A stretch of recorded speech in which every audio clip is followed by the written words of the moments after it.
Magandang araw po sa inyong lahat. Ang kwentong inyong mapapakinggan ay tungkol kay Berto, na isang simpleng binata na naging bukang bibig sa kanilang baryo matapos niyang mapatay ang isang asbo o isang aswang na nasa anyong aso. Hindi niya alam ang asong yun pala ay alaga ng isang engkanto, at bilang parusa, isinumpa siya ng engkantong yun at ginawa siyang isang asbo. Ngunit paano kung gamitin ni Berto ang sumpang yun upang ipagtanggol ang kanyang bayan mula sa mga gutom at mababangis na aswang? Magtagumpay kaya siya sa labang hindi niya pinili o tuluyan na siyang lamunin ng kadiliman na unti-unting umuusbong sa kanyang pagkatao? Ngunit bago po ang lahat mga idol, huwag po nating kalimutan mag-subscribe at i-hit ang notification bell sa aking YouTube channel na Apong Isaak at The Voice Addict para sa mas marami pang makapigil hiningang kwentong aswang at katatakutan mula sa mundo ng kababalaghan. Umpisahan na po natin ang kwento. Isang malakas na suntok ang tumama sa mukha ng binatang si Berto mula sa katunggali niyang si Makisig. Bumagsak siya sa lupa na sinundan pa ng malakas na sigawan ng mga tao.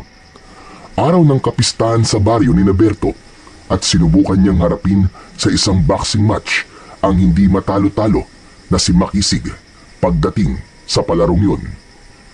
Sa pag-angat ni Berto ng muka ay nakita niya ang nakangising si Makisig na parabang may kasama pang pangiinsulto. Nang ideklara na si Makisig ang nanalo ay tumayo na si Berto kahit nahihilo pa siya.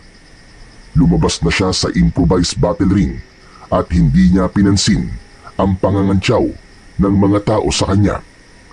Nakayuko siyang bumalik sa kanilang bahay kung saan sinalubong siya ng kanyang lolo Marsing. O ano?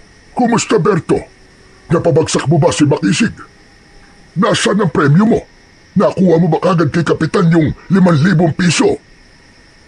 Sa tingin niyo po ba sa itsura kong to ay nanalo ko, Lolo Marsing? Tignan niyo nga po, putok-putok ang bunganga ko. Talo ko, Lolo Napabagsak ako ni Makisig ng 3 beses, kaya natalo niya ako. Aba, kumpara sa mga nakalaban ni Makisig, ay mukhang mas malakas ka, Apo. Hindi ba? Lahat ng nakakalaban niya, napapatulog niya. Ikaw, natalo ka niya kasi napabagsak ka niya ng 3 beses. Ibig sabihin, ay ganun kalakas ang katawan mo. Dapat ay ipagmalaki mo yun. Sus, pinapaganda mo pa ang pagkatalo ko, Lolo Kahit anong sabihin mo, talo pa rin ako. Natalo pa rin ako nung Makisig na yun. Nasayang lang po ang pag-iensayo natin ng ilang buwan. Ang dami-dami niyo pong itinuro sa akin ng mga teknik. Lahat po yung ginamit ko pero wala Hindi umubra kay Makisig. Nadagdagan na naman ang napatumba niya. Kaya paniguradong yayabang lalo yun. Hayaan mo na. At yun lang naman ang pwede niyang maipagmayabang. Kung papogian naman, ay lamang na lamang ka sa kanya. Hayaan mo. At sa susunod na taon, ay imumungkahi ko ay Kapitan na magkaroon ng paligsahan sa pag-apuan. Kapag naglaban kayo ni Makisig, ay mananalo ka na sa kanya. Malungkot na umupo si Berto sa mahabang upuan na nasa labas ng kanilang kubo. Isang malalim na paghinga ang kanyang pinakawalan. Ang totoo, hindi lang ang perang premyo ang nais niyang makuha kung bakit ginawa niya ang lahat para matalo sa boxing match si Makisig. May isang babae kasi na parehas nilang nililigawan. Ayon sa babaeng yun, kung sino ang mananalo sa kanila ni Makisig sa boxing match, ay yun ang sasagutin nito. Tumabi si Lolo Marsing kay Berto at inakbayan ang binata. Huwag ka nang malungkot at may susunod na taon pa naman. Pwede ka pang bumawi sa kanya. Labanan mo ulit si Makisig. Mag-e-ensayo tayo. Kahit bukas. Mas mahabang preparasyon, mas malaki ang tsansa na manalo ka laban sa kanya. Hindi na po kailangan, Lolo. Wala nang dahilan para labanan ko pa si Makisig sa ganung laban. Nanalo na siya ng 1 beses at sapat na po yun para sa akin. Siya nang sasagutin ni Angelica. Kasi siya ang nanalo sa laban namin eh. Yan na nga ba sinasabi ko eh. Kaya ka lumaban kay Makisig ay dahil labang sa isang babae. Kapag mababaw ang dahilan mo kung bakit ka lumalaban, ay talagang malaki ang posibilidad na ikaw ay matatalo. Pero sa ngayon, ay wag na muna nating pag-usapan yan. Gagamutin ko na muna yung mga sugat at pasamo sa katawan at baka mamaya ma-infeksyon pa ang mga yan. Sige po, Lolo. Medyo masakit nga po itong mga nakuha ko sa pakikipaglaban kay Makisig eh. Lalo na itong balikat ko, parang na-dislocate yata. Umasok na sina Berto at Lolo Marsing sa loob ng kanilang kubo. Doon ay naupo sa sahig si Berto, habang si Lolo Marsing naman ay kinukuha ang mga kailangan para sa sugat at pasa ni Berto. Muling nahulog sa malalim na pag-iisip si Berto dahil sa pagkatalo niya kay Makisig. Bata pa lang ay tila meron ng kompetisyon sa pagitan nilang dalawa. Mula sa paaralan hanggang sa kung sino ang mas malakas sa kanila. Lahat ng yun ay nadala nila hanggang sila ay magbinata. At sa pagtatagisan nilang dalawa ay palaging nananalo si Makisig. Kaya naman pakiramdam niya ay hindi na talaga siya mananalo kay Makisig pagdating sa kahit na anong bagay, lalo na't nakuha na nito ang babaeng parehas nilang minamahal. Nang mga sumunod na araw, ay naging usap-usapan sa baryo ang naging laban nila Berto at Makisig. May mga nangangantsaw kay Berto, lalo na yung mga tao na alam na kung sino ang mananalo sa kanila, ay siyang sasagutin ng magandang dalaga na si Angelica. Pinilit ni Berto na huwag pansinin ang mga bagay na yon. Nag-focus na lamang siya sa pagtatrabaho bilang hardinero sa isang mayamang pamilya sa baryo nila, kasama ang kanyang Lolo Marsing. Ngunit kung naiwasan niya ang mga sinasabi ng mga tao, ay hindi naman niya nagawang iwasan si Makisig. Isang hapon, naglalakad siya pauwi mula sa pagkuha ng panggatong sa gubat, nang may narinig siya na ugong ng isang motorsiklo. Napalingon siya sa likod at hindi siya makapaniwala nang makita niya si Makisig na nakasakay sa isang bagong motorsiklo. Huminto si Makisig sa tabi ni Berto at mayabang siyang tinignan. O ano? Kumusta na ang talunan? Natanggap mo na ba na wala ka talagang laban sa akin pagdating sa suntukan, ha, Berto? Panalo ka na, Makisig. Ano pa bang gusto mo? Gusto ko lang naman malaman mo na dinagdagan ni Kapitan ng premyo ko sa pagkakapanalo ko sa match natin. Kasi ang galing ng ipinakita kong laban. Kaya nadagdagan yung pang-down ko sa motorsiklo. Tignan mo, nakabili na ako nito. Ang astig, di ba? Eh di, congrats na lang sa'yo. Talaga, congrats talaga sa akin. Kasi sinagot na rin ako ni Angelica. Alam mo bang papunta ako sa bahay nila ngayon para sunduin siya? Magdi-date kami sa bayan. Eh di, ingat na lang sa inyong dalawa. Ang tipid mo naman magsalita. Halatang inggit na inggit ka. Wala naman kasi akong dapat sabihin sa iyo, Makisig. Saka kung inggit ako, ano ba pakialam mo ron? Sige na, ayoko na makipag-usap sa iyo. Puro kayabangan lang naman ang lumalabas sa bibig mo eh. Walang kayabangan sa mga sinasabi ko, kasi puro katotohanan lang yon. O paano? Mauuna na ako sa iyo, ha, talunan? Sigurado ako na excited na si Angelica na makasakay dito sa bago kong motorsiklo. Bye-bye! Nang aasar na tumawa si Makisig bago nito pinaandar ng mabilis ang motorsiklo nito. Tila sinadya pa nito na mag-iwan ito ng makapal na usok mula sa tambutso. Kaya napaubo si Berto ng malanghap yun. Napakayabang talaga ng mokong na yun. Sumemplang ka sana! Napapailing na lamang na naglakad muli si Berto pauwi sa kanilang bahay. Ngunit hindi niya maitatanggi na naiinggit talaga siya kay Makisig dahil sa bago nitong motor. Tapos nobya na nito ang babaeng parehas nilang nililigawan. Pagka-uwi ni Berto ay agad niyang isinilansan sa likod ng bahay ang mga panggatong na kanyang nakuha. Inihiwalay niya ang mahahabang kahoy dahil kailangan pa niya yung putulin. Habang pinuputol niya ang mahahabang kahoy gamit ang matalas na itak, ay naalala niyang bigla si Makisig. Inisip niya na si Makisig ang mga kahoy na kanyang pinuputol. Hayop ka! Ito ang dapat sa'yo! Ang dapat sa'yo, tinataga ng pinong-pino! Habang naglalabas ng inis si Berto, ay biglang dumating si Lolo Marsing na may daladalang bigas na nakalagay sa isang plastic bag. O Berto, ano ba yung ginagawa mo sa panggatong? Kulang na lang pinuhin mo ang mga yan Pasensya ka na, Lolo Naglalabas lang ako ng inis ko Ay nako, si Makisig na naman yan no? Sino pa nga ba? Wala nang iba, Lo. Si Makisig lang naman na nakahuli ng pika ko Bakit ba? Ano na naman bang ginawa sa'yo ng Makisig na yun? Paano ba naman? Ibinida niya sa akin yung bago niyang motorsiklo kanina. Pagkayabang-yabang. Sinabi pa niya na sinagot na raw siya ni Angelica. Ay nako, nanggigigil talaga ako sa siraulong yun, Lolo. Pabayaan mo na labang siya. At mukhang ganun talaga siya Doon siya masaya. Ang isipin mo na lang ay nakakapagpasaya ka ng tao. Baka kasi malungkot talaga siya at sa'yo niya yun inilalabas. Alam mo, Lo, kapag talaga ako napuno, masusuntok ko na lang yung bigla sa mukha kahit wala kami sa boxing ring. Yan ang wag na wag mong gagawin na po. Hindi sagot ang karahasan sa kahit na anong problema. Oo nga pala, narinig mo na ba ang kumakalat na kwento dito sa baryo natin ngayon? Bakit, Lo? May latest chismis na naman po ba? May asawa na naman bang nahuli ng misis niya na may kabit? Sana nga ganun lang ang chismis na kumakalat ngayon dito sa ating baryo. Pero hindi ito basta-bastang chismis lang, Berto. Totoong nangyayari ito. Ano po ba yun, Lo? Parang kinakabahan naman po ako dyan sa sasabihin nyo. Yung mga alagang baboy ni Roberto, pinatay. Pagkagising daw niya kaninang umaga, ay patay na ang lahat ng baboy niya. Abay, nung makita niya, wakwak ang tiyan at nagkalat ang laman loob sa sahig.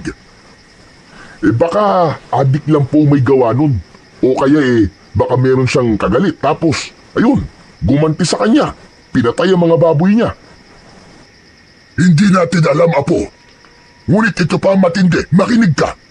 May nakita sila na bakas ng paa ng tao at aso sa paligid ng kulungan ng baboy ni Roberto. Ibig pong sabihin, adik na may kasamang aso ang pumatay sa mga baboy niya? Hindi. Ang hinala nila, aswang. Isang aswang na kayang mag-anyong aso. Ang tawag sa ganong aswang ay asbo. Ano po, Lo? Asbo? Oo, Apo. Isa yung aswang na nasa anyong aso. Malaki sila at kulay itim. At kulay pula na parang nagbabaga ang kanilang mga mata. Napailing si Berto habang tumatawa ng mahina. Ipinagpatuloy niya ang kanyang ginagawa. Teka, Lo, parang ang hirap naman pong paniwalaan yan. Asong aswang? Aba, parang wala naman pong ganun Kung ayaw mong maniwala, di wag. Basta mag-iingat ka, Apo, at wag ka nang lumabas kapag gabi na. Hindi natin alam kung nandito pa ba yung asbo na yun sa ating baryo. Hindi na lang sinagot ni Berto ang sinabi ni Lolo Marsing. Para sa kanya ay walang katotohanan na may aswang sa kanilang baryo. Sa lugar na yun siya ipinanganak at nagbinata. At kahit kailan ay wala siyang nakitang aswang. Kaya kahit naniniwala siya sa ganung nilalang, para sa kanya ay imposibleng magkaroon ng aswang sa kanilang baryo. Naniniwala din siya na kung hahayaan niyang maniwala siya na may aswang sa lugar nila, ay malilimitahan lang nun ang mga bagay na kaya niyang gawin dahil sa takot. Ngunit sa paglipas ng mga araw, ay unti-unting nabali ang hindi paniniwala ni Berto na may aswang sa kanilang baryo. Tuwing umaga, ay may mga tao na nagkikwento tungkol sa alagang hayop nila na natagpuang pinatay. Magmula sa mga manok, kambing, baboy at hanggang sa kalabaw. Ang mga pangyayaring yun ang naging dahilan para magsimulang matakot ang mga tao sa baryo ni Berto.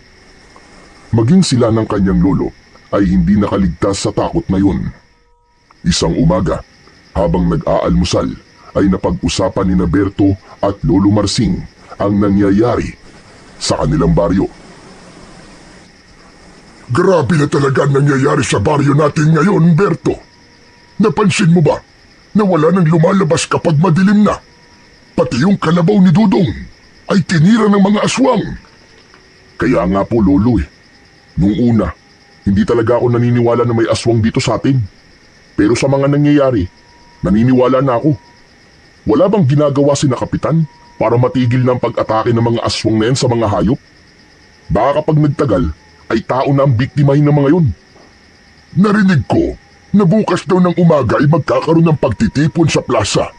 Ang alam ko may sasabihin si Kapitan.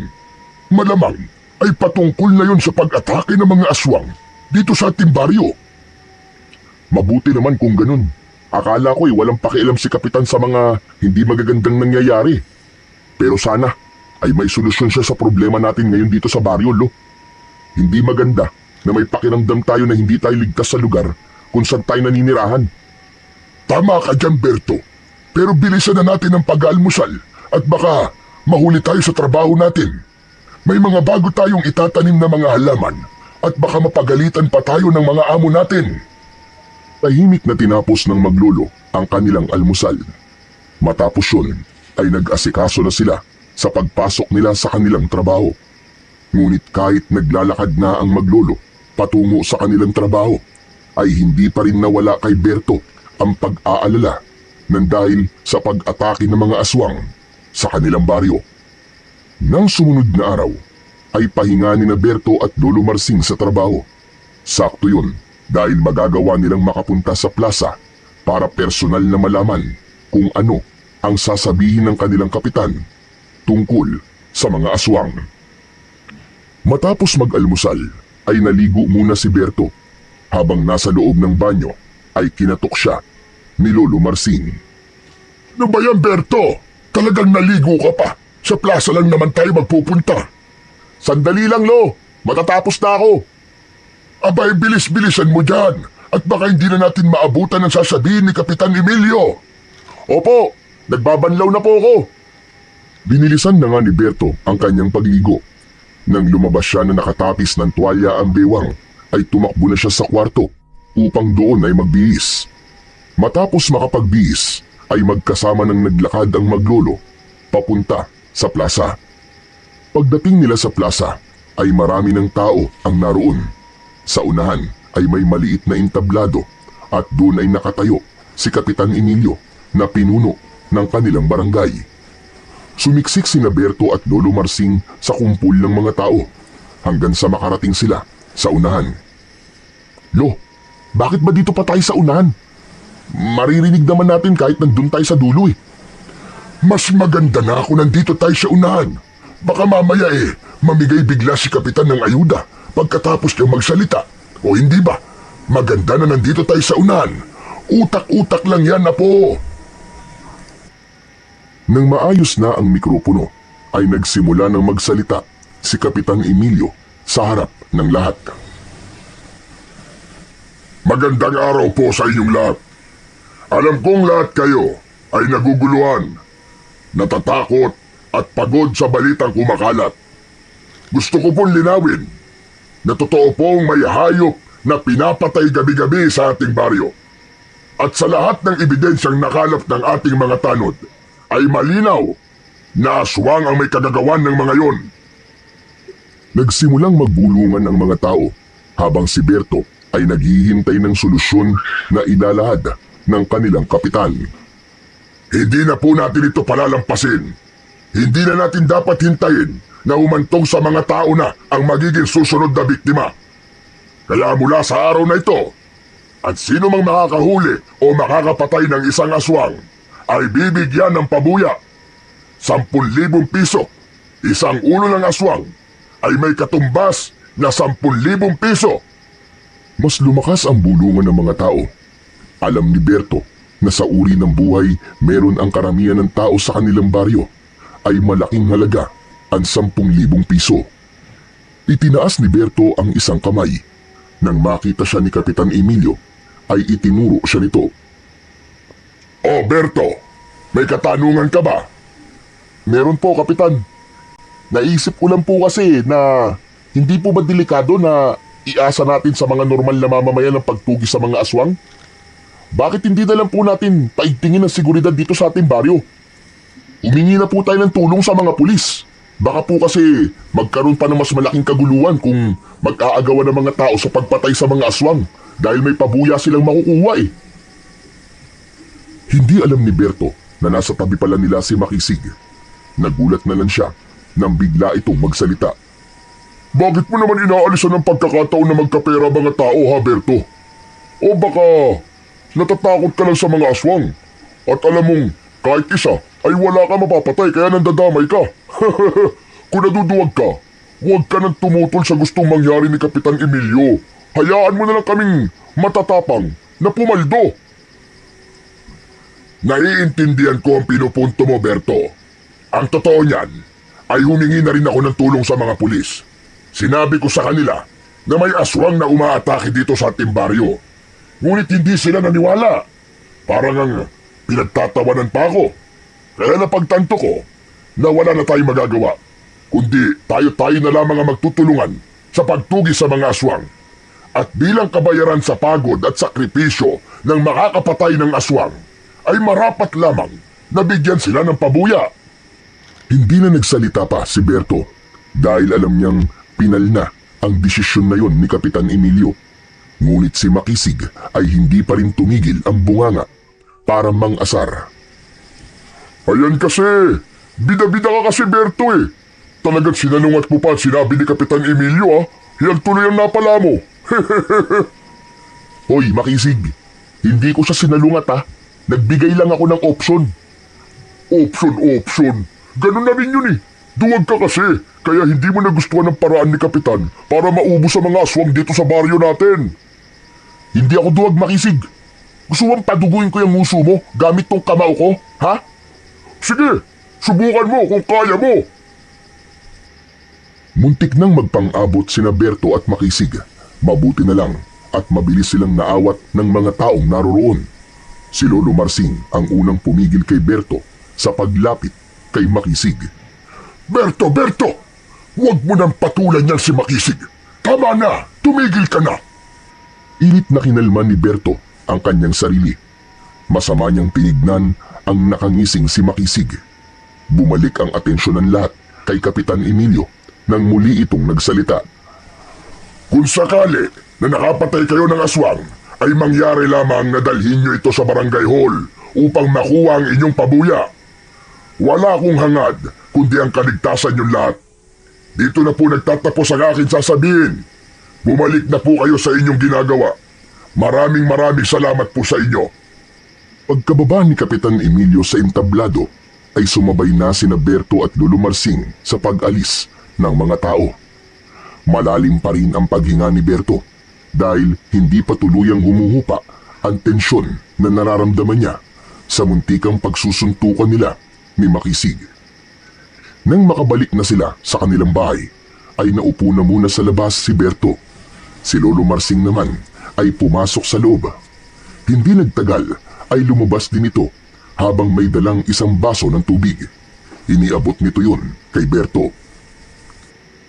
Oh, uminom ka na muna para kumalma ka. Abay nanginginig ka pa rin. Kaya nga po eh.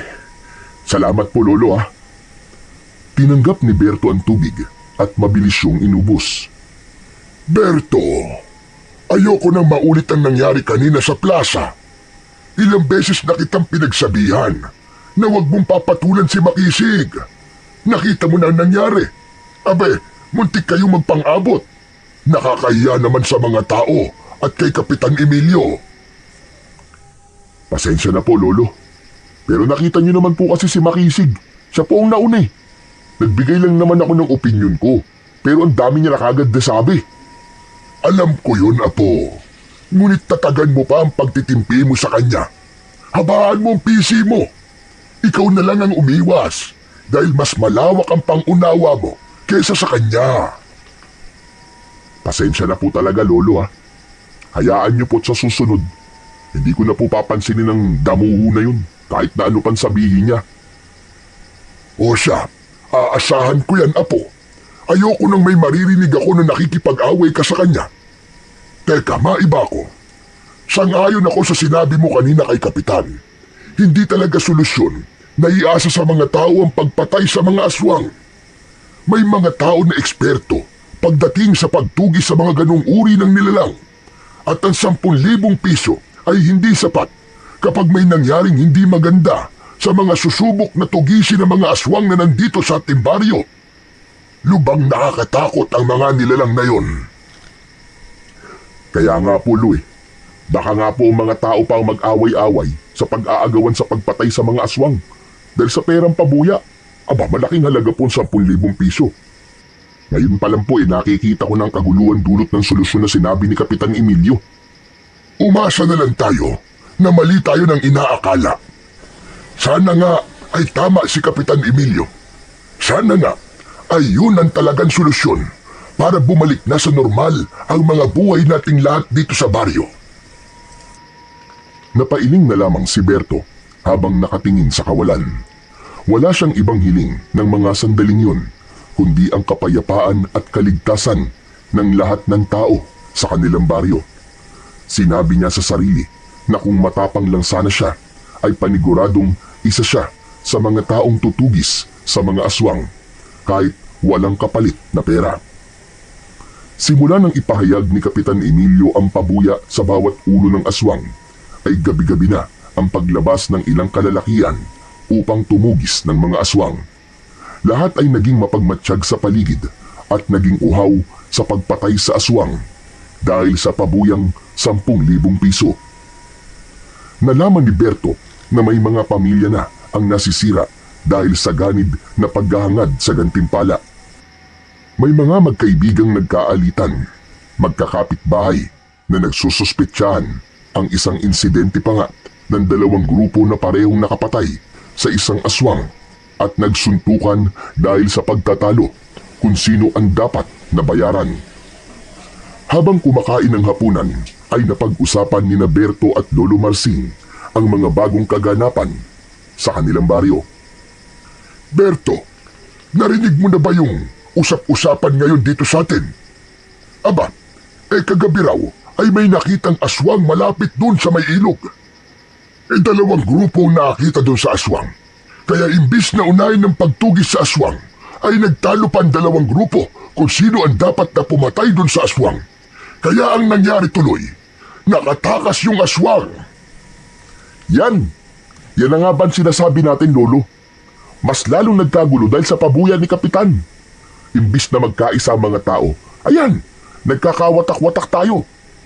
Hindi na lang mga aswang ang dapat nating katakutan, kundi maging ang mga taong gagawin ang lahat para sa pera at nilamon na ng pagiging ganid. Sana po ay makita ni Kapitan Emilio nangyayari at bawiin niya ang solusyon na sinabi niya noon sa plaza.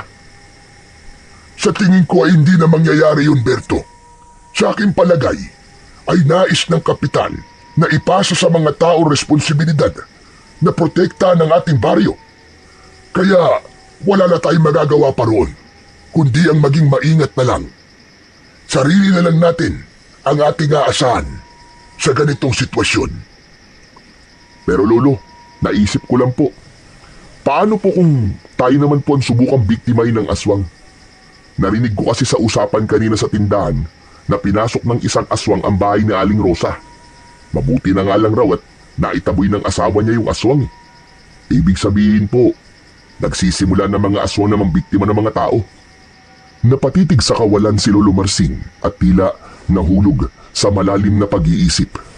Uminom muna ito ng tubig bago muling nagsalita. Wala tayong magagawa kundi ipagtanggol na lamang ang ating sarili, Berto, at magdasal sa Panginoon Diyos. Pero Lolo Marsing, ano naman pong alam natin sa pakikipaglaban sa mga aswang? Saka sa tingin ko wala talaga tayong laban sa kanila. Wala po ba tayong magagawa para hindi sila makapasok dito sa bahay natin? Hindi ka dapat nag-iisip ng ganyan, Berto. Kapag pinangunahan ka ng duda sa iyong sarili, ay talagang mamamatay ka kagad. Mamamatay talaga kagad, Lolo? Grabe ka naman. Yun ang katotohanan, Berto.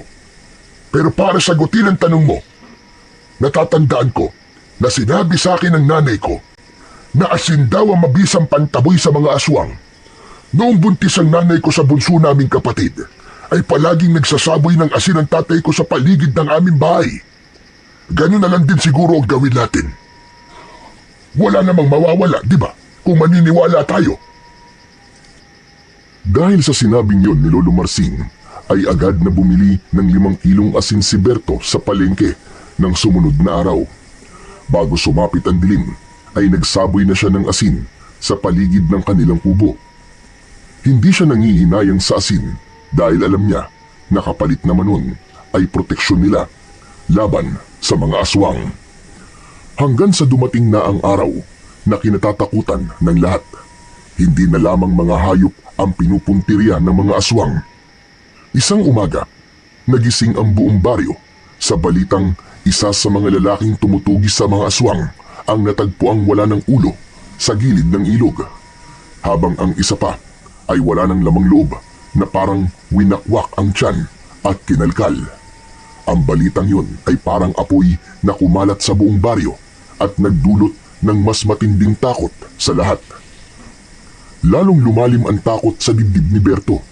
Natakot siya na baka isang gabi ay sila naman ng lolo niya ang maging biktima ng aswang at hindi niya alam kung kaya ba niyang ipagtanggol ang kanyang sarili at si Lolo Marsing kapag dumating ang panahon na may aswang silang makakaharap.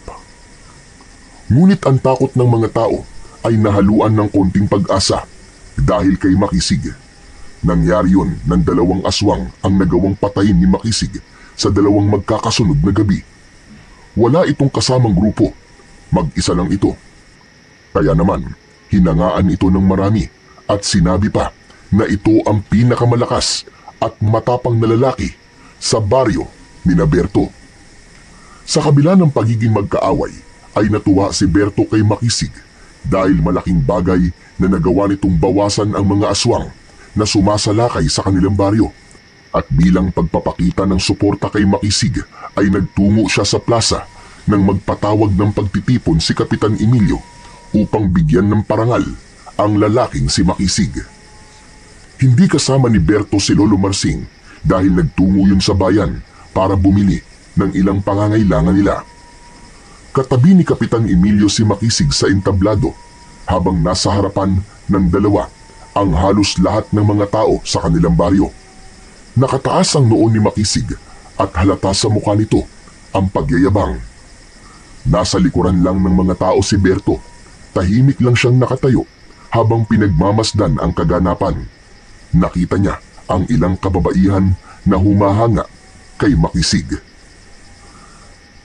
Nandito tayong lahat, mga kababaryo, upang bigyan ng parangal ang katapangan ng isa sa mga kababaryo natin. Sa kabila ng panganib, hindi siya umatras, hindi sumuko. Hindi lamang isa, kundi 2 aswang ang napatay niya gamit ang sariling lakas at tapang. Walang paalam na inagaw ni Makisig ang mikropono kay Kapitan Emilio at ito naman ang nagsalita. Sa lahat ng kalalakihan na nandito, gawin niyo akong huwaran. Huwag kayong duwag, tulad ng kakilala ko na puro salita pero kulang sa gawa. Napatiim ang bagang ni Berto. Alam niya na siya ang pinapatamaan ni Makisig. Nakangiting inagawan ni Kapitan Emilio ang mikropono kay Makisig. Tila ayaw pa yung ibigay ni Makisig kaya medyo ginamitan na ng kapitan ng puwersa upang makuha nito pabalik ang mikropono. Maraming salamat sa napakagandang sinabi mo, Makisig. Tama siya, mga kababayan. Dapat ay maging matapang tayo dahil kapag meron tayong tapang ay hindi tayo magiging biktima ng mga aswang. At sa araw na ito, ibibigay ko kay Makisig ang pabuyang 20,000 piso bilang 2 ulo ng aswang ang kanyang dinala sa barangay hall. Inilabas ni Kapitan Emilio ang isang puting sobre at nakangiti nito yung inabot kay Makisig. Nang abutin yon ni Makisig ay malakas na nagpalakpakan ng lahat maliban kay Berto.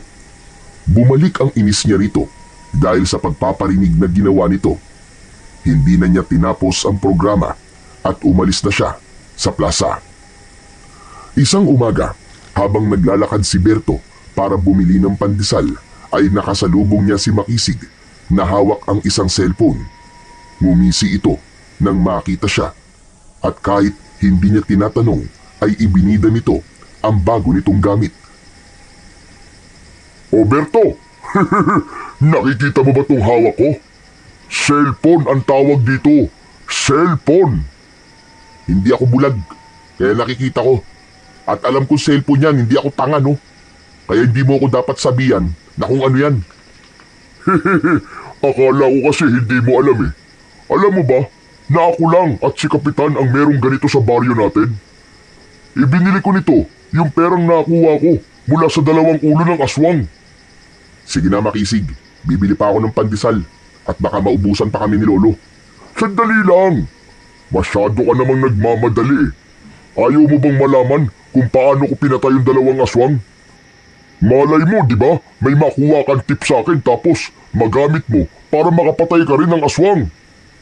Hindi na Makisig, hindi ako interesado sa sasabihin mo. Talaga ba? Kahit sabihin ko sa'yo na ang daming pinag-uusapan ka habang nakatalikod ka?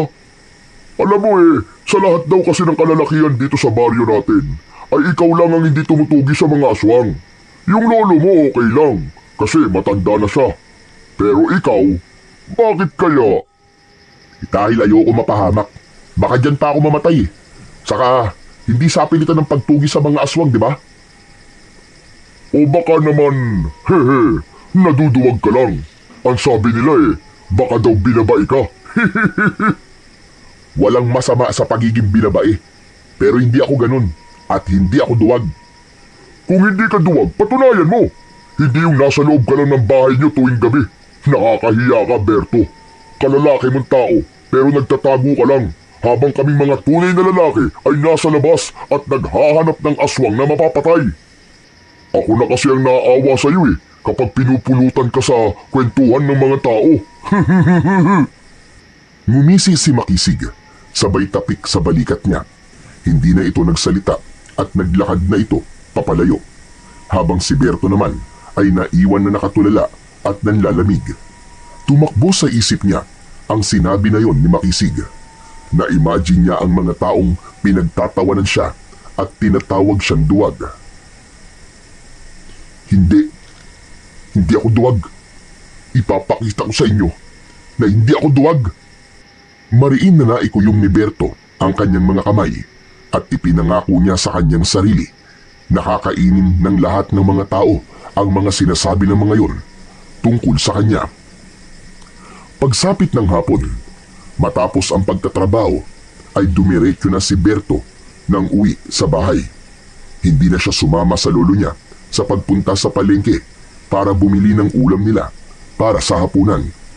Pagdating niya sa kanilang bahay, ay kinuha niya kagad ang itak ni Lolo Marsing at sinimulan niya yung hasain sa likod ng kanilang bahay.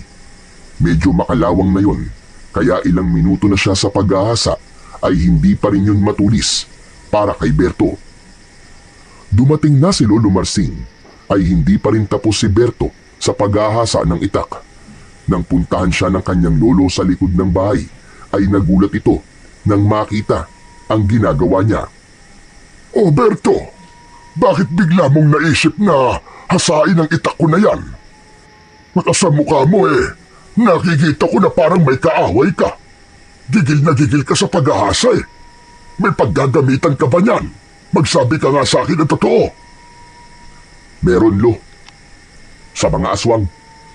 Ano ka mo? Teka. Tama ba narinig ko? Sa mga aswang mo gagamitin yan? Opo, Lo. Sasali na po ako sa mga kalalakihan na tumutugis sa mga aswang. Ayoko na pong nasa bahay lang ako tuwing gabi at natutulog ng maimbing. Samantalang ang ibang mga lalaki, naghahanap ng mga aswang na matutugis. Sandali lang, Apo.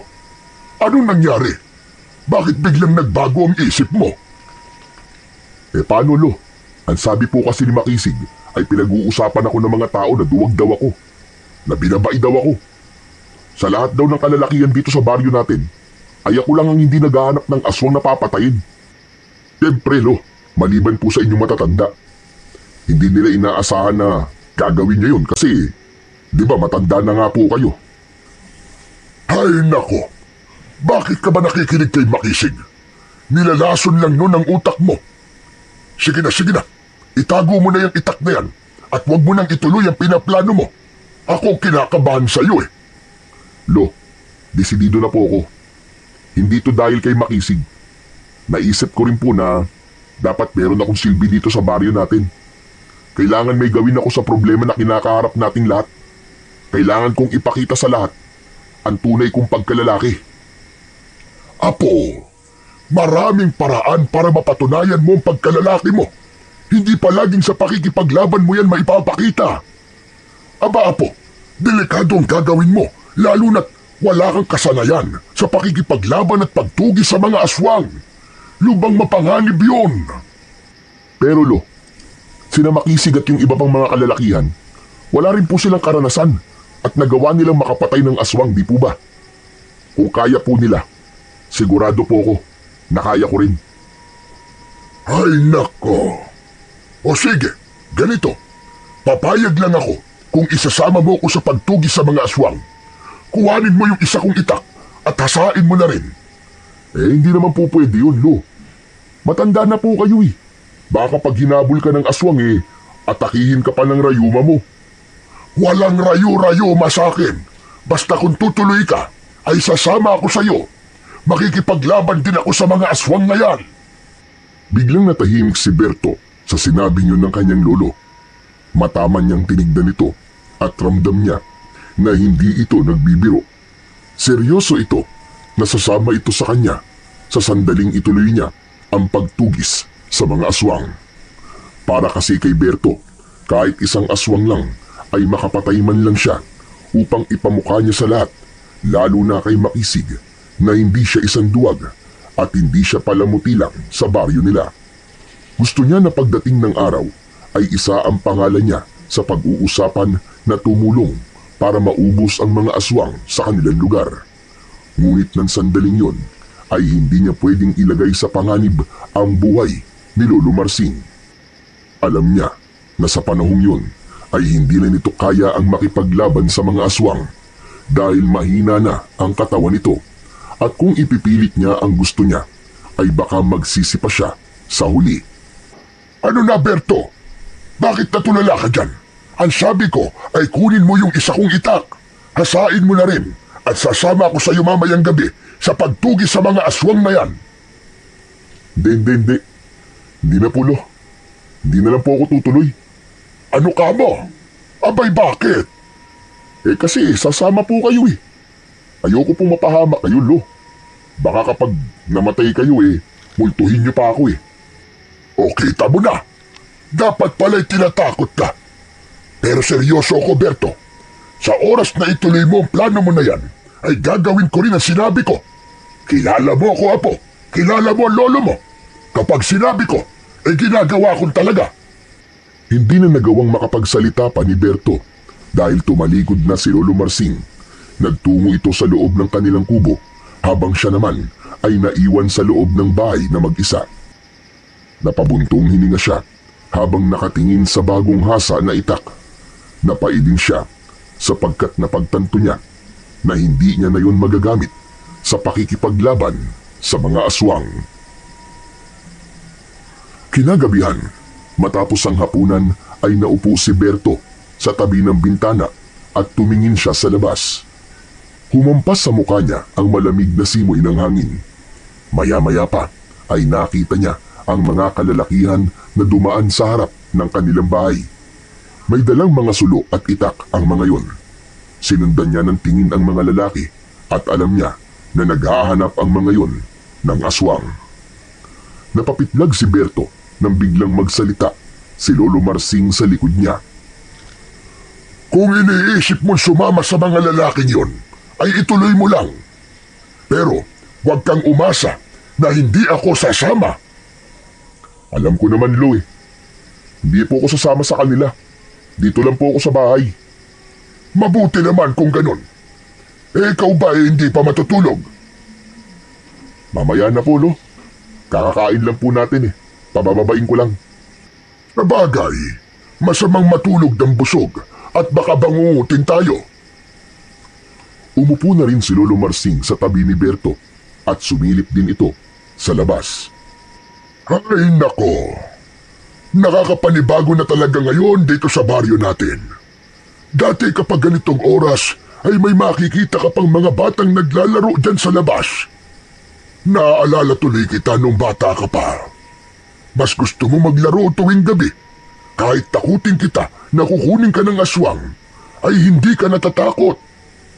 Paano lo?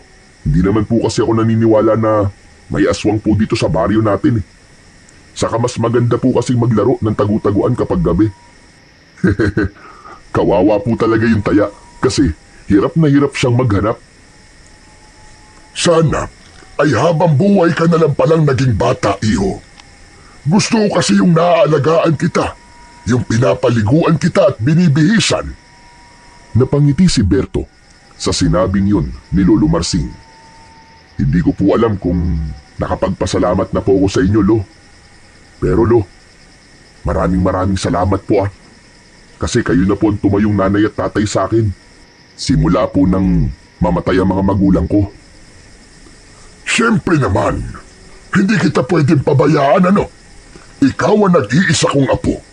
Wala akong inisip noon, kundi ang mapalaki ka ng maayos. At sa tingin ko naman hindi naman ako nabigo. Ano ba yan, Lo? Bakit ganito po ang usapan natin? Baka mamaya niyan magkaiyakan pa tayong dalawa dito Sinabi mo pa. O paano? Hihiga na ako. Magpapaantok-antok na ako. Sige po, Lo. Dito lang po ako. Huwag kang tatakas Kapag nagising ako at wala ka, lalabas ako at hahanapin talaga kita. Opo, Lo, pangako po. Hindi po ako lalabas ngayong gabi. Sige po, matulog na po kayo. O siya, sige. Matulog ka na rin maya-maya at huwag kang magpupuyat. Saka isarado mo ang bintana bago ka matulog. Tumango na lamang si Berto at ngumiti. Nauna nang pumasok si Lolo Marsing sa maliit nilang kwarto. Nanatili si Berto sa tabi ng bintana. Hindi nagtagal ay isinarado niya na yun at plano niya nang sumunod sa lolo niya sa kwarto nila. Ngunit bigla siyang natigilan nang makita niya ang kaluban kung saan nakalagay ang itak na hinasa niya kanina. Nakasabit yun sa likod ng pinto. Umalingaw-ngaw sa loob ng utak niya ang mga sinabi ni Makisig. Ipinilig ni Berto ang kanyang ulo. Hindi. Hindi ako pwedeng lumabas para maghanap ng aswang. Paniguradong susunod sa akin si Lolo Marsing. Hindi pwede, Berto. Huwag kang lalabas. Ngunit biglang napatingin si Berto sa nakabukas na pinto ng kanilang kwarto at narinig niya ang malakas na paghilik ni Lolo Marsing. Maraan siyang naglakad palapit doon at sumilip siya. Nakita niya na nakangangapa ang lolo niya habang mahimbing na natutulog. Alam niya na kapag humihilik at nakanganga ang lolo niya ay napakalalim ng tulog nito. Nang sandaling yun ay naisip ni Berto na ituloy na ang kanyang plano dahil sa pagkakataon na yun. Kinuha niya ang itak na nakasabit sa pinto at isinabit niya yun sa kanyang bewang. Tahimik siyang lumabas ng bahay at matagumpay niyang nagawa yun nang hindi nagigising ang kanyang lolo. Nang naglalakad na si Berto sa labas ay sinalubong siya ng kadiliman. Kalahati lang ang buwan at natatakpan pa yun ng makapal na ulap. Hawak na niya ang itak upang handa siya sa kung ano ang pwedeng mangyari. Naglalakad siya ng dahan-dahan at nakikiramdam siya sa bawat ingay at kaluskos na kanyang naririnig sa kanyang paligid. Ngunit nang nakalayo na siya sa kanilang bahay, ay bigla siyang inatake ng takot. Huminto siya sa paglalakad at naramdaman niya ang pagtaas ng mga balahibo sa kanyang braso. Anak ng teteng, oo. Umuwi na kaya ako? Baka kung ano pang mangyari sa akin dito. Nilingon niya ang daan pabalik, pero naalala niya ang mga sinabi ni Makisig at ang usap-usapan ng mga tao patungkol sa kanya. Nandito na ako kaya hindi na ako pwedeng umatras. Kahit isang aswang lang. Kahit isang aswang lang. Umikit sandali si Berto at nagpakawala siya ng malalim na paghinga. Mas humigpit ang pagkakahawak niya sa itak at muli siyang nagpatuloy sa paglalakad. Nanginginig man ang tuhod niya, ay mas nangibabaw ang pakiramdam niya na kailangan niyang patunayan sa lahat na hindi siya duwag at may kaya rin siyang iambag sa problemang kinakaharap ng kanilang baryo. Nagpatuloy sa paglalakad si Berto habang umaasang may aswang siyang makikita. Hinanap niya rin ang grupo ng mga kalalakian, ngunit hindi niya nakita ang mga yun. Saan naman kaya nagtatago ang mga aswang na yun? Ang hirap naman nilang hanapin. Matamang nag-isip si Berto habang nasa isip niya na maaaring nasa gubat ang mga aswang. Hindi kaya dun sila nagtatago kasi alam nilang tinutugis na sila ng mga taong bayan? Kailangan ko magpunta sa gubat. Walang pagdadalawang isip na tinungo ni Berto ang daan papunta sa gubat na nasa dulong bahagi ng kanilang baryo. Pagpasok niya sa gubat ay sakto na nawala ang makapal na ulap na nakatakip sa buwan. Kahit paano ay nagkaroon ng liwanag ang kanyang dinadaanan. Patuloy na naglakad si Berto sa loob ng gubat. Mas tinalasan niya ang kanyang pakiramdam at pandinig. Hindi nagtagal ay napahinto si Berto. Nang hindi sa kalayuan ay narinig niya ang tunog ng tila pinupunit na laman. Sinasabayan yun ng mahinang pag-ungol ng isang hayop na tila hayok na kumakain ng kung ano. Tinuntun niya ang pinanggagalingan ng tunog at doon niya nakita ang isang napakalaking itim na aso na halos kasing laki ng kalabaw. Kinakain ito ang isang baboy ramo na wakwak ang tiyan. Pulang-pula ang mga mata ng aso na parabang nagliliyab na bolang apoy. Nanginig ang katawan ni Berto. Agad niyang napagtanto na isang aswang na nag-aanyong aso ang nakikita niya.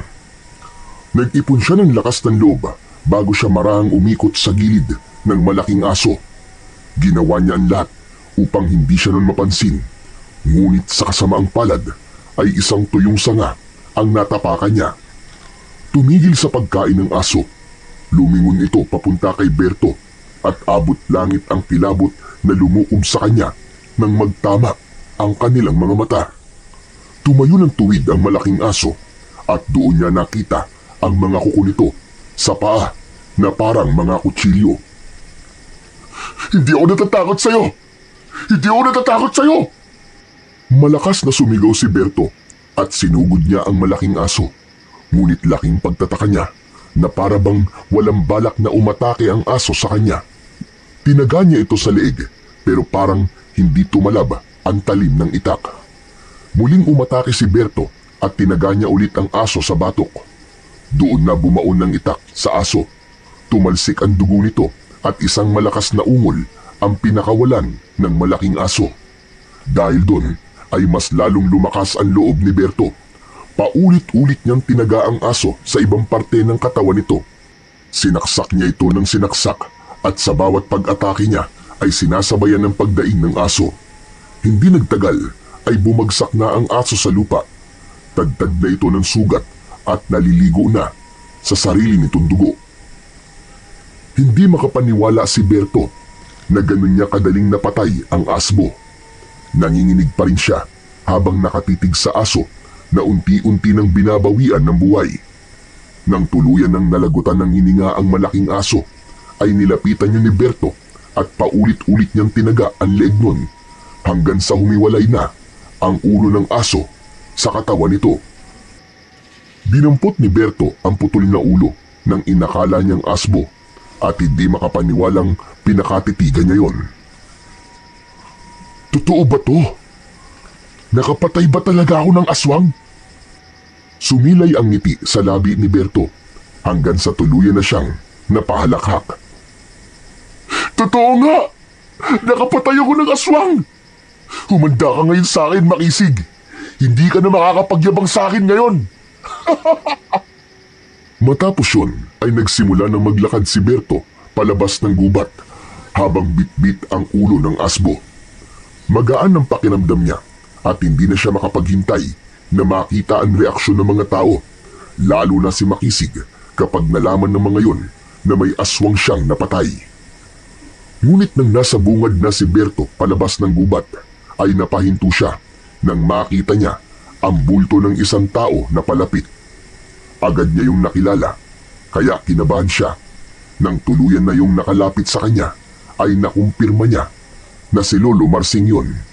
Ang galit sa mukha ng matanda ay napalitan ng gulat nang makita nito ang hawak ni Berto.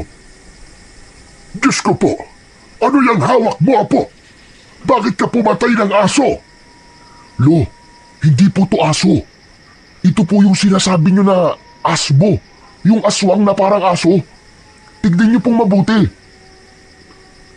Lumapit si Lolo Marsing. Tinignan nito ng malapitan ang pugot na ulo ng asbo na hawak ni Berto. Tama ka nga. Isa nga yung asbo. Malinaw na malinaw. Pero mas malinaw na sinuway mo ako, Berto.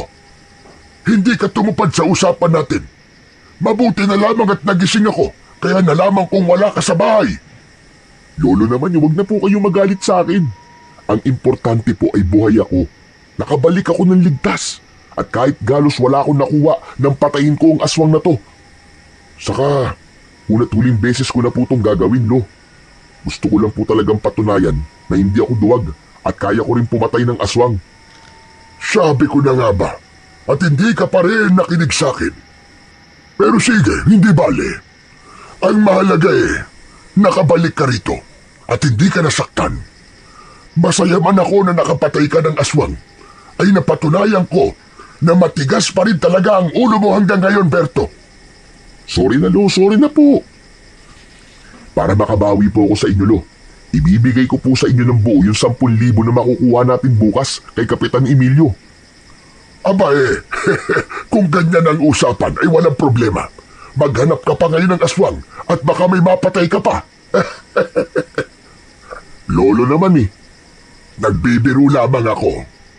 Tara na, umuwi na tayo. At bukas ay sasamahan kita kay Kapitan sa pagdadala niyang ulo ng asbo doon sa barangay hall. May kasiyahan sa puso na naglakad si Berto kasama si Lolo Marsing pauwi sa kanilang bahay. Alam niya na bukas ay magbabago na ang tingin ng lahat sa kanya at sigurado siya na mapapahiya ang mga taong nagsasabi na isa siyang duwag. Kinabukasan ng umaga, matapos mag-almusal, ay tinalian ni Berto ng lubid ang pugot na ulo ng asbo. Bitbit yun ay sinamahan siya ni Lolo Marsing patungo sa barangay hall. Sa daan ay pinagtitinginan ng mga tao si Berto. May mga nagbubulungan at hindi makapaniwala sa kanyang dala. Hanggang sa nakasalubong nila si Makisig na nakasakay sa motorsiklo. Napahinto ito at agad na lumapit kina Berto at Lolo Marsing. Ano yan dala mo, Berto? Napakalaking ulo naman yan ng aso. Hindi ito aso, Makisig. Ulo to ng asbo. Ano? Asbo? Yung aswang na aso? Huwag mo sabihin na ikaw ang nakapatay dyan. Ano pa nga ba? Kagabi ko lang to napatay sa gubat. Ni hindi nga ako pinagpawisan eh. At mag-isa ko lang na ginawa yun ha. Ang astig, di ba? Mag-isa? Hindi ako naniniwala. Sigurado ako na may tumulong sa'yo. Bakit ba ayaw mo maniwala na mag-isang pinatay ni Berto ang aswang na yan, Makisig? Dahil ba mababa ang tingin mo sa apo ko, ganun ba? Alam mo, Makisig, tanggapin mo na lang na lahat ng nagagawa mo ay kaya rin niyang gawin. At ng iba pang mga nandito sa ating baryo, ang kailangan lang nila ay lakas ng loob at paniniwala sa sarili. Ano bang pinagsasasabi mo, hatanda? Wala akong pakialam kahit ilan daang aswang pa mapatay ni Berto. Para sa akin, isa pa rin siyang duwag. Malamang, ganun ang pagpapalaki niyo sa kanya. Hoy Makisig, huwag mong pinagsasalita ng ganyan ng lolo ko ha. Ako, pwede mong kausapin ng pabalang. Pero kapag si lolo na, ibang usapan na yon. Baka ipakain ko sa itong ulo ng asbo. Apo, tara na. Huwag na natin kausapin ang taong yan. At masisira lamang ang araw natin. Matalim na tinignan ni Berto si Makisig bago sila muling naglakad ni Lolo Marsing. Alam niya Hindi lang kayang aminin ni Makisig sa sarili nito na nagkamali ito ng akala sa kanya, kaya hindi ito makapaniwala na kaya niyang pumatay ng aswang nang walang tulong ng iba. Nang makarating sina Berto at Lolo Marsing sa barangay hall, ay agad nilang isinuko kay Kapitan Emilio ang ulo ng asbo.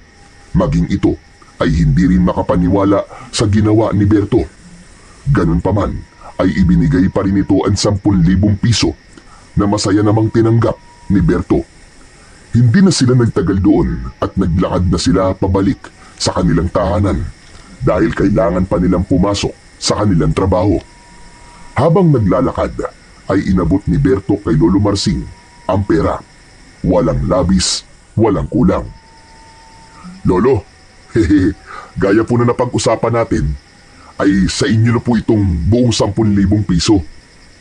Hindi ko matatanggap yan, Berto. Sa iyo ang pera na yan. Wala akong ambag sa kung bakit ka nagkaroon ng ganyang pera. Pero meron po tayong usapan kagabi, di ba? Hindi ako seryoso sa bagay na yon, Apo.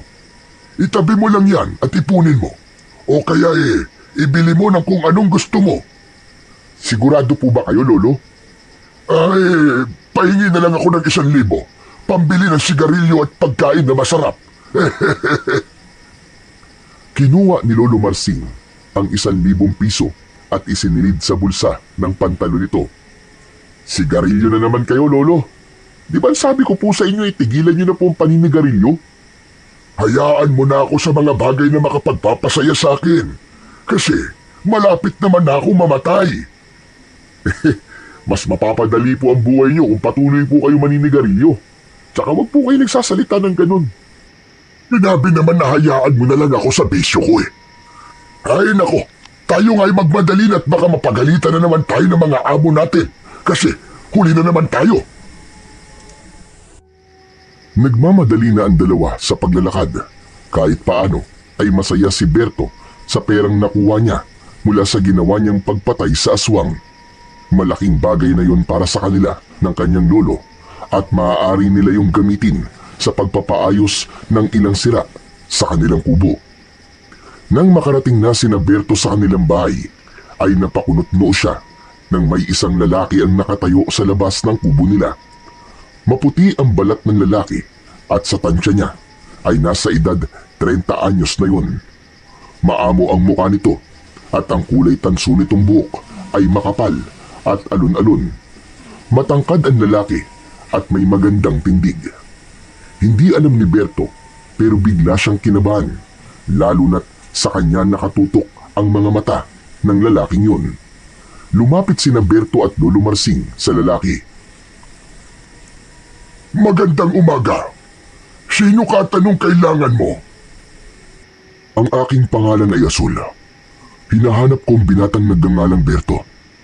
Sa aking pagtatanong, ay dito ko'y tinuro ng mga tao. Ako si Berto. Ano pong kailangan niyo sa akin? Humakbang si Asul, palapit kay Berto, at tinitigan siya nito ng diretso sa kanyang mga mata.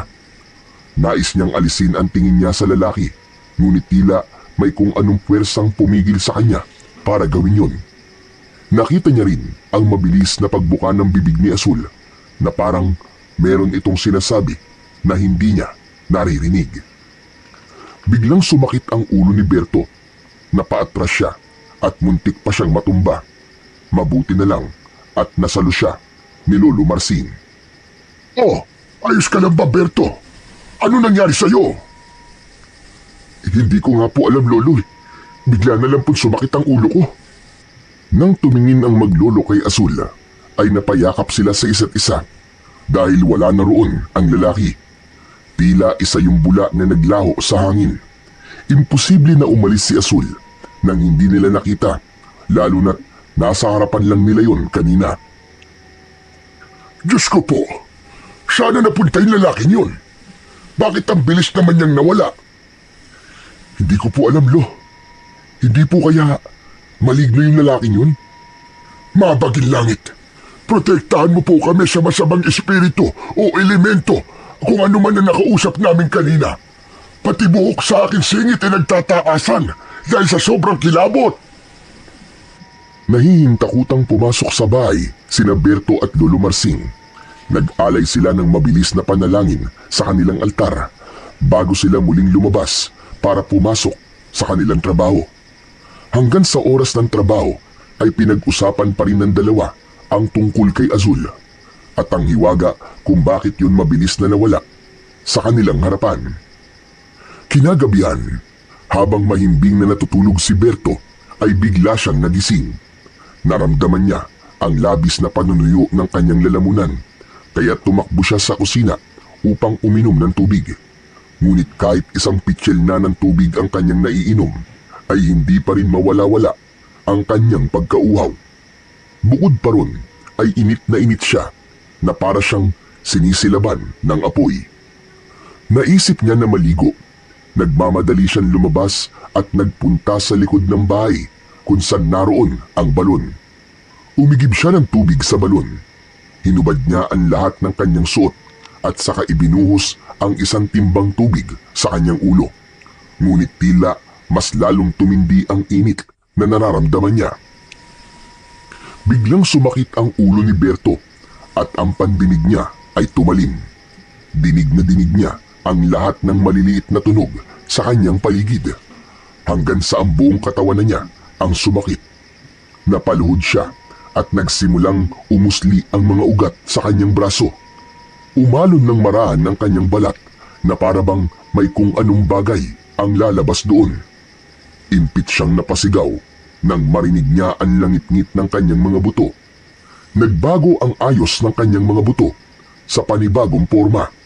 Ang kanyang mga daliri ay humaba at ang mga kuko niya ay naging matutulis at maitim. Humaba din ang mukha ni Berto at tinubuan siya ng itim, matigas at mahabang balahibo. Kasunod nun ay naging kulay pula ang kanyang mga mata na mistulang nagbabagang bolang apoy. Sinubukang sumigaw ni Berto ngunit isang malakas na alulong ang kumawala sa kanyang lalamunan.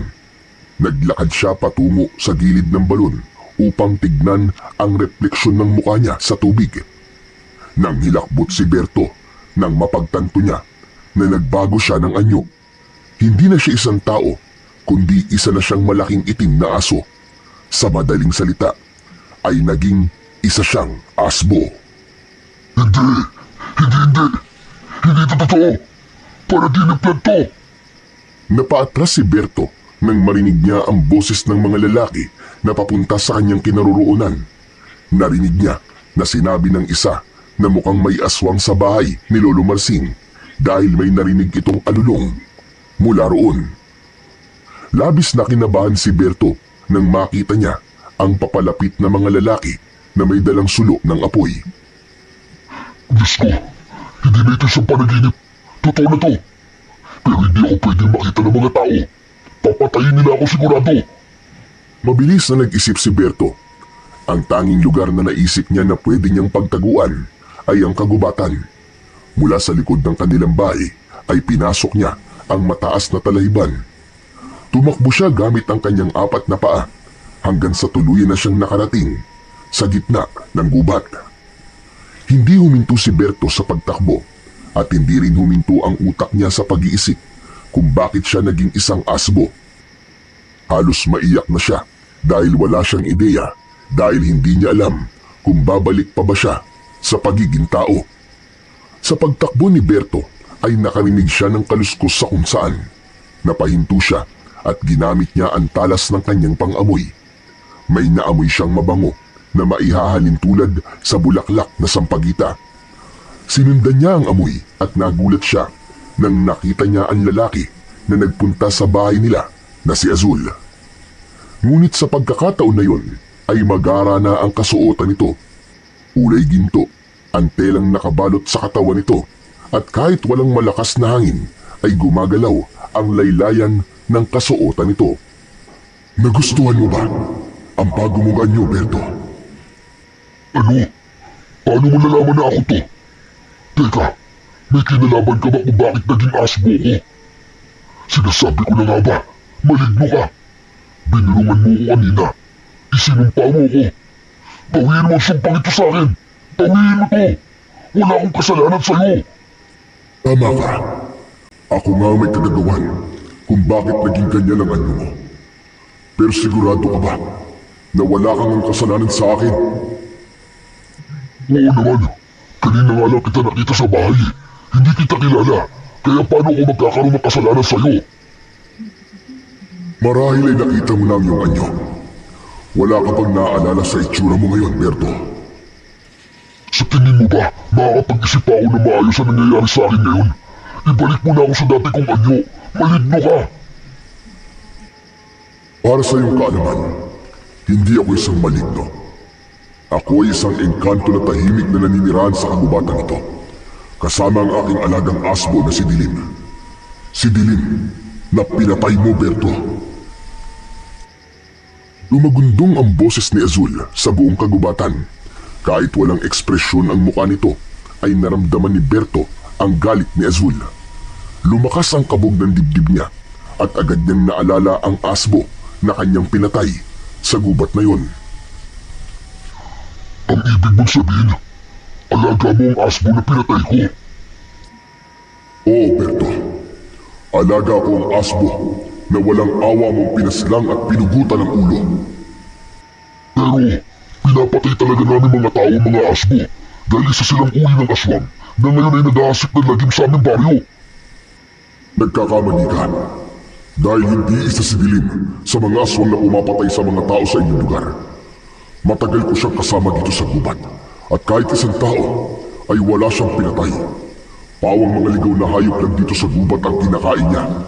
Kaya ngayon, ginawa kong kawangis mo ang aking alaga upang maranasan mo ang naranasan niya. Tuwing gabi, magiging isa kang asmo gaya ni Dilim. Mararanasan mo kung paano magtago sa mga tao para lamang mabuhay. At kapag nasa anyong asmo ka, ay walang makakaintindi sa mga sasabihin mo, kundi tanging ako lang. At sa pagsilip ng araw sa silangan, ay saka ka lang babalik sa pagiging tao. Yan ang aking kaparusahan dahil sa pagpatay mo sa aking mahal na alaga. Teka, sandali lang naman. Parang awa mo na. Alisin mo na ang sumpang to sa akin, Azul. Hindi ko alam na alaga mo ang asbong pinatay ko. Kung alam ko lang na hindi siya pumapatay ng mga tao, ay hindi ko siya sasaktan. Hindi ako pwedeng maging ganito. Papatayin ako ng mga tao, sigurado yun. Yan ang aking nais. Ang maranasan mo naranasan ni Dilim nung siya ay nabubuhay pa. At ako lang ang nakakaalam kung hanggang kailan ka magiging ganyan, Berto. Sa ngayon, kung ako sa'yo ay magtatago na ako, paparating na ang mga tutugi sa'yo. Ano? Anong ibig mo sabihin? Napalinga si Berto nang makarinig siya ng yabag ng mga paa sa kung saan. Pagharap niya sa kinatatayuan ni Azul, ay wala na ito roon. Dul! Nasaan ka? Ang hilig mo talagang bigla na lang nawawala. Tulungan mo ako nito! Anong gagawin ko? Ngunit walang sagot na nakuha si Berto mula kay Azul. Kinabahan siya dahil papalapit na sa kinaroroonan niya ang mga yabag, hanggang sa nakita na niya ang mga kalalakihang may dalang sulo. Agad siyang nagtago sa likod ng isang makapal na halaman at pinigilan niya ang paghinga niya. Sigurado siya na kapag nakita siya ng mga lalaki ay katapusan niya na dahil aakalain ng mga yon na isa siyang asbo. Ang buong akala ni Berto ay ligtas na siya, ngunit laking gulat niya nang may tumusok na sibat sa kanyang balikat. Napasigaw siya at isang malakas na ungol ang pumawala sa kanyang lalamunan. Mabilis siyang tumakbo at dahil doon ay nahugot ang sibat sa kanyang balikat. Dinig na dinig niya ang sigaw ng mga lalaki. Bawat takbang ni Berto ay parang may kutsilyong humihiwa sa kanyang balikat. Nakaramdam siya ng panghihina at nanlalabo na ang kanyang paningin. Hindi na niya napansin ang dinadaanan hanggang sa nahulog siya sa isang pababang lupa. Nagpagulong-gulong siya at bumagsak siya sa makapal na halaman at doon na siya tuluyang nawalan ng malay. Tirik na ang araw nang magising si Berto. Agad niyang naramdaman ang kirot sa kaliwa niyang balikat. Nang tumayo siya ay nagulat siya dahil wala siyang saplot sa kanyang katawan. Ngunit laking tuwa niya nang malaman niyang tao na siya ulit. Totoo nga sinabi ni Azul. Magiging tao na ulit ako kapag umaga na. Akala ko talaga katapusan ko na kagabi. Nagmamadaling umuwi si Berto sa bahay nila. Dumaan siya sa talahiban upang walang makakita sa kanya. Nakita niya ang damit niya sa tabi ng balon at isinuot niya ang mga yon. Pagpasok niya sa kanilang bahay ay sumalubong sa kanya si Lolo Marsing na nagulat pagkakita sa kanya. Berto, saan ka ba galing? Pagising ko ay wala ka na. Diyos ko, bakit may dugo ka sa balikat mo? Ano nangyari sa'yo? Lumabas ka ba kagabi upang manugis na naman ang aswang? Hindi na muna nagsalita si Berto. Umupo siya habang nakangiwi. Alam niya na hindi niya kayang suluhin ng problema niya at kailangan niya yung sabihin kay Lolo Marsing. Lakas loob na ikinuwento ni Berto sa lolo niya ang nangyari kagabi. Walang pagdadalawang isip na ipinaalam niya rito ang lahat, magmula sa pagiging asbo niya at ang naging usapan nila ni Azul. Nung una ay tila hindi makapaniwala si Lolo Marsing, ngunit nang ipakita niya rito ang sugat niya sa balikat ay naramdaman ni Berto na wala nang nagawa ang matanda kundi maniwala sa kanya. Nilinisan muna ni Lolo Marsing ang sugat ni Berto at nilagyan nito yon ng benda gamit ang pinunit na tela mula sa lumang damit. Ayan na nga ba sinasabi ko sa'yo? Nakita mo na nangyari. Paano natin susolusyonan ang problema mong yan, Berto? Alam mo ang ginagawa ng mga tao sa mga aswang. Pinapatay nila at pinupugutan ang ulo. Siguro ngayon pa lang ay sisimulan ko na ang pag-uukay sa likod ng bahay para sa libingan mo, Jaskik, ang bata ka. Ang sama naman ang iniisip mo, Lolo. Kamatayan ka agad. Hindi ba pwedeng maghanap muna tayo ng solusyon? Nagbibiro lang ako. Pero sa tingin ko, ay kailangan mong makausap si Azul. Siya lang ang pwedeng bumawi sa sumpang yan sa'yo. Kumbinsihin mo siya, Apo. Humingi ka ng tawad sa kanya. Ginawa ko na po yan, Lolo. Pero galit na galit talaga siya sa akin eh. Naiintindihan ko naman siya pero hindi pwedeng magtagal na nagiging asbo ko tuwing gabi. Wala nang nasabi pa si Lolo Marsing habang si Berto ay patuloy na natakot sa kung ano ang maaaring mangyari sa kanya sa mga susunod na gabi. Simula noon, tuwing sasapit ang 12:00 ng hating gabi, ay hindi na napipigilan ni Berto ang pagbabago ng anyo niya. Sa isang iglap ay isa na naman siyang dambuhalang asbo na may mapupulang mata at matatalas na pangil. Hindi siya maaaring manatili sa loob ng bahay dahil masyado siyang malaki, kaya wala siyang magawa kundi ang magtungo sa kagubatan upang doon magtago. Gabi-gabi ay ganun ang kanyang naging kalbaryo. Sa tuwing sisikat ang araw ay bumabalik ang kanyang anyong tao. Ngunit sa tuwing nasa gubat siya ay hindi lang pagtatago ang ginagawa niya. Pilit niya ring hinahanap si Azul. Nais niya itong makausap at subukan na kumbinsin ito na alisin na ang sumpang yun sa kanya.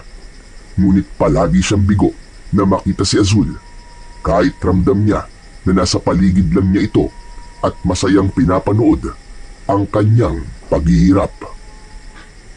Isang gabi, habang nasa anyong asbo ay nagtungo sa gubat si Berto upang magtago sa mga tao at hanapin si Azul. Sa kanyang paglalakad ay isang sigaw mula sa isang lalaki ang kanyang narinig. Ang unang pumasok sa utak niya ay hanapin ang lalaki, kaya yun ang kanyang ginawa.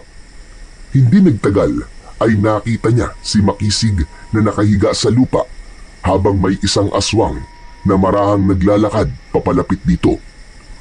Dumudugo ang isang binti ni Makisig na sa hinuha ni Berto ay mula sa kalmot ng aswang. Huwag ka lalapit sa akin! Huwag mo akong papatayin! Maawa ka sa akin! Maawa ka! Napangisi si Berto dahil noon lang niya nakita si Makisig na ganun katakot. Ngunit sa kabila ng hindi nila pagkakaunawaan ay hindi nagdalawang isip si Berto na iligtas si Makisig. Agad na sinunggaban ni Berto ang aswang at kinagat niya yon sa balikat. Sa gulat naman ni Makisig ay napatulala ito at hindi nakagalaw. Nagkaroon ng sagupaan sa pagitan ng aswang at ni Berto na nasaan yung asbo. Ibinaon niya ang matutulis niyang kuko sa tagiliran ng aswang at napasigaw yun ng malakas. Binuhat ng aswang si Berto at malakas na ibinalibag sa lupa, ngunit agad naman siyang nakatayo. Mataas siyang tumalon patungo sa aswang at matagumpay niyang kinagat yun sa leeg. Bumagsak ang aswang sa lupa. Nang sandaling yun ay gumana ang pagiging asbo ni Berto. Nang matikman niya ang dugo ng aswang ay nakaramdam siya ng matinding gutom at uhaw. Nilapa niya ang aswang, kinain niya ang laman nito at hinigop ang dugo.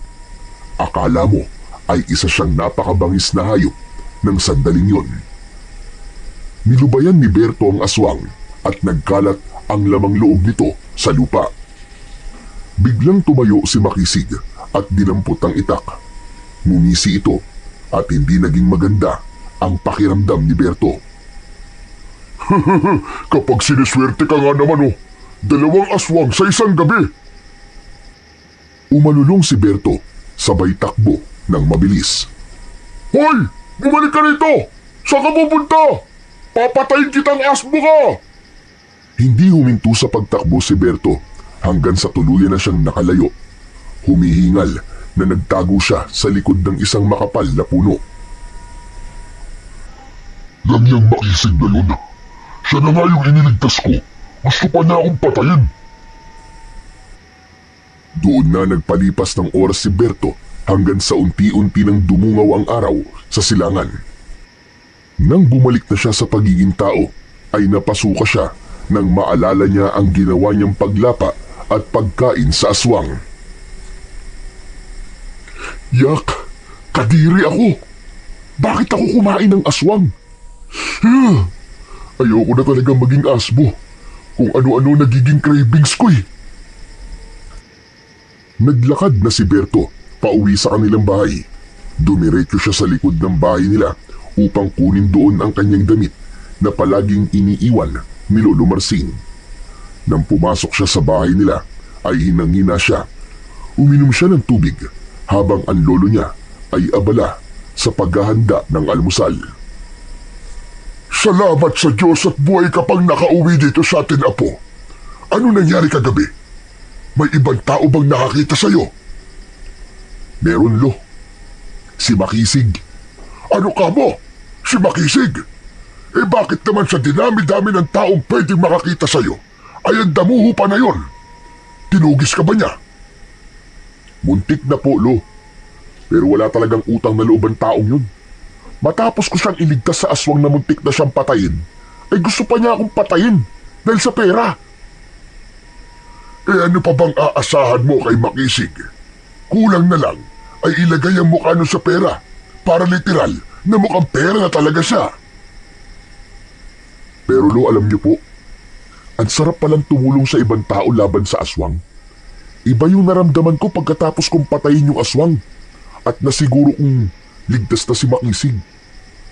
Para akong superhero kahit nasaan niyo kong isang asbo. Ang hindi ko lang po talaga nagustuhan ay yung matapos kong patayin yung aswang ay kinain ko siya, Lo. Hindi ko na po napigilan ang sarili ko eh. Ano ka mo? Kinain mo yung aswang? Yak! Nakakadiri ka naman, Apo. Eh Lo, ano magagawa ko? Nagutom po ko eh. Pero hindi bale. Kahit paano, ay may magandang silbi naman pala ako kapag nagiging asbo ko. Nagagawa ko makipaglaban sa mga aswang eh. Abay, magandang bagay nga yan, Berto. Malaking tulong yan sa mga tao, lalo na yung mga hindi kaya makipaglaban sa mga aswang. Sigurado ko na kapag nalaman ng mga tao na kakampi ka namin, ay hindi ka na nila tutugisin pa. Nakangiting tumango si Berto. Matapos yun, ay inaya na siya ni Lolo Marcin na kumain ng almusal. Habang kumakain, ay hindi pa rin nawala ang masarap na pakiramdam ni Berto. dahil nagawa niyang magligtas ng buhay ng isang tao. Simula noon ay nagdesisyon si Berto na gamitin ang kanyang pagiging asbo upang protektahan ang kanyang mga kababaryo. Gabi-gabi, tuwing sumasapit ang 12:00 ng hating gabi, ay tahimik siyang lumalabas ng bahay at nagtutungo sa mga lugar kung saan may naiulat na pag-atake ng mga aswang. Minsan sa bukid, minsan sa tabing ilog, at minsan naman ay sa malalayong sulok ng gubat. Sa bawat laban niya sa mga aswang, ay bakas ang determinasyon sa kanyang malahalimaw na anyo at ipinakita niya sa mga tao na siya ay kakampi. At bawat aswang na kanyang napapatay ay kanyang kinakain sa dahilang hindi niya maunawaan. Kapag nasa anyong asbo siya, ay ang laman at dugo ng aswang ang hinahanap-hanap ng kanyang panlasa. Nung una ay natatakot ang mga tao kay Berto kapag nasa anyong asbo siya. Ngunit habang lumilipas ang mga gabi at paulit-ulit na nasasaksiyan ng mga tao ang ginagawang pagliligtas ni Berto, ay unti-unti nang nagbago ang isip ng mga ito. Isang hapon, habang binabantayan ni Berto ang nakasalang na sinaing, ay dumating si Lolo Marsing na may dalang isang lata ng corned beef at 2 piraso ng patatas. Berto, alam mo ba, nausap-usapan ka doon sa tindahan. Ano naman po sinabi nila tungkol sa akin? Hindi naman direkta sa'yo, pero doon sa asbo na nagliligtas ng mga tao. Sa tingin ko ay napapagtantunan ng marami na hindi ka kalaban at isa kang kakampi. Talaga po, Lo? Totoo, Apo. At may isa pa akong sasabihin. Alam mo ba na tinanggal na pala ni Kapitan Emilio ang pabuya sa mga makakapatay ng aswang? Ang sabi niya kasi ay meron na tayong tagapagligtas. Yung asbo. At ikaw yon, Berto. Walad, Jo. Si Kapitan talaga, oo. Inasa pa niya sa akin ang dapat na trabaho niya at ng mga tanod niya. Paniguradong galit na galit niyan si Makisig kasi hindi na siya kikita sa pagpatay sa mga aswang. Hayaan mo na, Apo. Ayaw mo ba nun? Para kang superhero. At ang superhero ay dapat may pangalan. Ano kaya kung Bertong Asbo? Aba? Pero teka, Lo. Mas okay siguro kung Bertong Aso. Hindi ba mas astig? Pero Lolo, sa totoo lang, ay ayoko pa rin maging asbo habang buhay.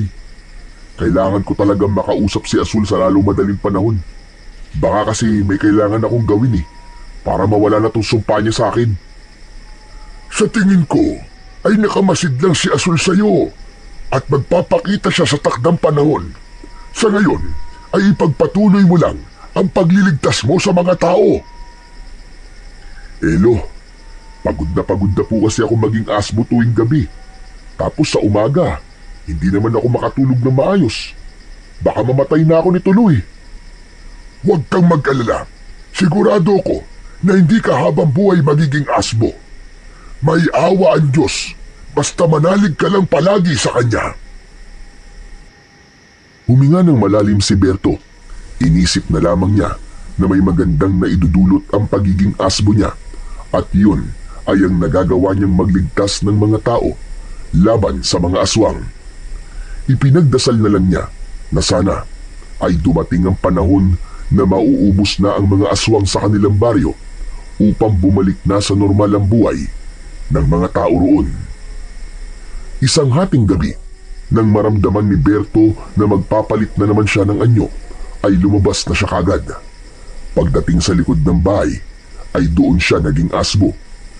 Gaya ng nakasanayan niya, ay lihim siyang nagpagala-gala sa kanilang baryo upang maghanap ng aswang na kanyang papatayin. Hanggang sa nakarating na siya sa gubat, ay wala pa rin siyang aswang na nakikita.